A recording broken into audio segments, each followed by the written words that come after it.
প্রধানমন্ত্রী তারেক রহমান বিদ্যুৎ ব্যবহারে সাশ্রয়ী হতে সকলের প্রতি আহ্বান জানিয়েছেন।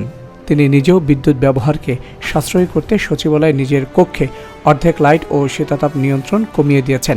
একই সঙ্গে তিনি সকল মন্ত্রণালয় ও প্রতিষ্ঠানকে বিদ্যুৎ ব্যবহারে সাশ্রয়ী হওয়ার পরামর্শ দিয়েছেন।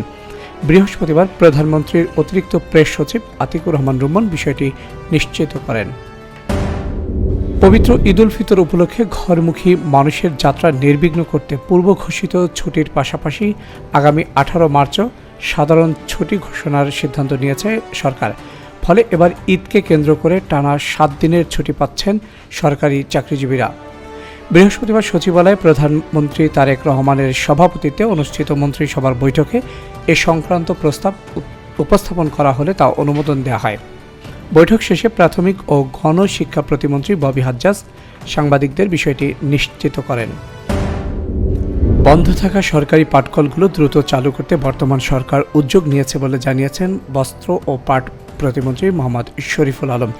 বৃহস্পতিবার সচিবালয়ে জাতীয় পাট দিবস উদযাপন উপলক্ষে আয়োজিত এক সংবাদ সম্মেলনে তিনি একথা জানান। প্রতিমন্ত্রী বলেন, দেশে চা ও পাট রপ্তানির কারণে কাঁচামালের সংকটে পড়েছে দেশীয় শিল্প কারখানা। এ কারণে সরকার কাঁচা পাট রপ্তানির বিষয়ে সতর্ক অবস্থান নিয়েছে। তাই কাঁচা পাট রপ্তানি করতে চায় না সরকার। চলমান যুক্তরাষ্ট্র ইসরায়েলের যৌথ সামরিক হামলার কারণে জ্বালানি সরবরাহ বাধা অব্যাহত থাকলে বিশ্ববাজারে জ্বালানির দাম আরও বাড়তে পারে, এমন সতর্ক বার্তা দিয়েছেন জ্বালানি বিষয়ক অর্থনীতিবিদ অ্যাড হেডস। বলেন, হরমুজ প্রণালী দিয়ে যাওয়া তেলের অর্ধেক সরবরাহ বন্ধ হয়ে গেলে তেলের দাম ব্যারেল প্রতি প্রায় $150 উঠে যেতে পারে। আর্জেন্টিনার দূতাবাস খুলতে যাচ্ছে বাংলাদেশ সরকার। ঢাকায় পররাষ্ট্র মন্ত্রণালয়ে আর্জেন্টিনার রাষ্ট্রদূত মার্সেলো কার্লোস সৌজন্য সাক্ষাৎ এলে বৈঠক শেষে এ তথ্য জানান পররাষ্ট্রমন্ত্রী খলিলুর রহমান। পররাষ্ট্রমন্ত্রী বলেন, আর্জেন্টিনায় বাংলাদেশ দূতাবাস স্থাপনের সিদ্ধান্ত রাষ্ট্রদূতকে জানানো হয়েছে।